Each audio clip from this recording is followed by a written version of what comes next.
Yun mga pres, so ngayon nga ay pupunta tayo sa New Zealand o Pangasinan. So umaga kami ngayon, kasama ko sila ng motor, tapos doon na yung mga kasama ko. So ang goal nga namin ngayon ay makita yung sunrise, pero late na kami.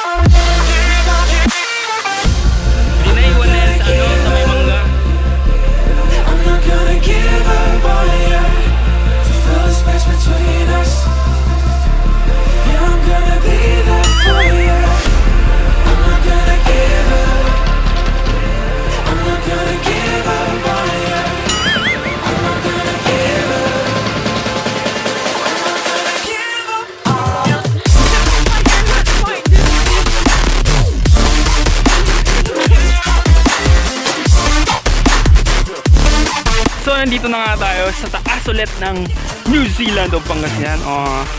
Yan, kasama ko ang ating bike. So bike restaurant tayo. Yun mga pre, so nandito na naman tayo sa Pantai Reyes, o ang tinatawag na New Zealand o Pangasinan. So ang balak nga namin ay kuhanan ang sunrise, pero late na kami. So samahan nyo ako at pasyalan ulit natin ang New Zealand ng Pangasinan. Let's go! So yun mga pre, nandito na tayo sa bungad ng New Zealand o Pangasinan. So may kasama tayong celebrity ngayon. Yun mga pre, so nandito na nga tayo sa New Zealand o Pangasinan.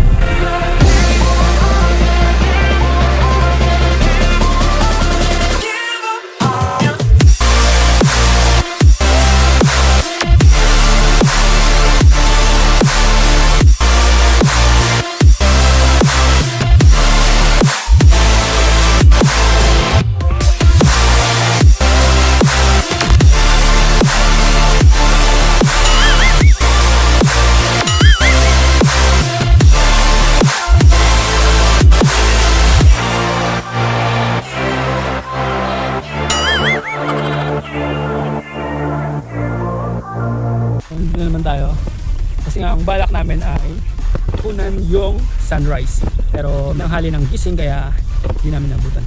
So yan na yung nabutan natin. Yan, diba madilim. So relax lang muna tayo mga pre. Bike lang, patagal ng stress kasi nga sa mga nangyayari sa atin, mga virus na yan, hindi pa umalis. So yun mga pre. So yung mga bikers din na punta dito. Yan. So kahit saglit langap naman tayo ng fresh air dito sa bundok. So kung gusto nyo pumasyal dito, pasyal kayo. Pwede naman, pwede mag-bike.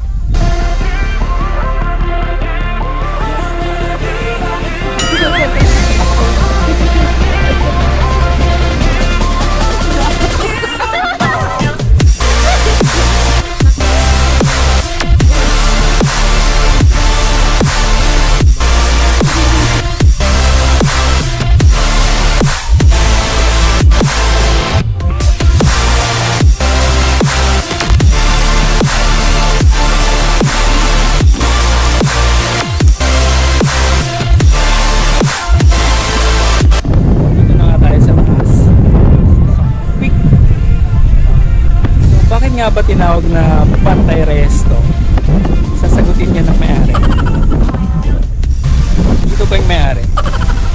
Tatanungin po natin, bakit po Pantai Reyes ang nangalan nito, Mr. Reyes? Kasi lahat ng nandito lupa namin. Really nigga? Mr. Reyes. Really nigga? Kasi yung lolo ko nagkagapas doon, ang usapan ng paggagapas ay pag nagapas mo yan lahat, sa'yo na lahat yan. Nagapas ng lolo ko to eh. Nagabas ng lolo ko. So, tanungin po natin kung ilan po yung sukat itong Bantay Reyes na to. 155 million square meters. Lumot to. Mga ano to, 5,000 square meters. So mga pre, ang sabi nila, ang kalahati nito ay Kamanggahan Season. Tapos dun sa kalahati naman, Don Benito Pusrubio. Kaya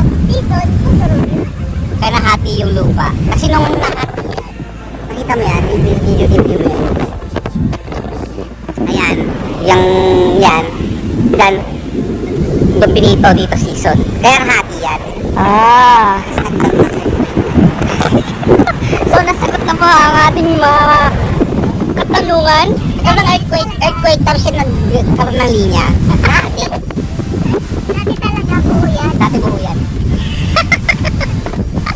Ang galing po ng ating mga scientist dito. Napunta po sila dito para doon masabi lang po, masagot po natin ang mga katanungan eh. So kaya po tinawag na New Zealand of Pangasinan kasi nasa Pangasinan. Natin nasa earthquake.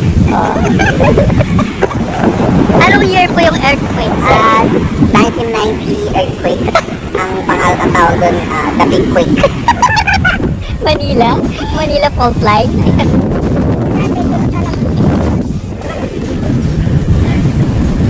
So may mga parating pa pang mga bikers. Galing pa po sila ng Novaliches. Pakayan pala. Pakayan pa pala si Hanli ako. Naimbitahan mo natin siya dito. Sila Sir Ian. Nandito pa sila. Mga Valenzuela Bikers Club. Shout out. Mga sikat Yun mga preso, nandito na natin yung mga galing sa kantin. Yung pumunta po dito para kumain.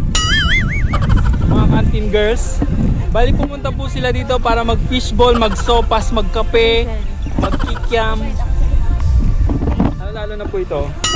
Kasi dito po yung mga pangmalakasang pro natin, mga bikers club. Bikers Club of the Philippines. Lalo na po yung master, si Trinks Boy. Alas 4 po ang usapan pero gumising 5:30. Ganun talaga ang magandang gising. Yun mga pre, maraming salamat sa panonood hanggang dulo. Baka gusto mong mag-like o mag-subscribe, kayo na pong bahala. At syempre, samahan nyo pa rin ako sa mga susunod nating adventure. So, yeah, paring Jomar, signing off.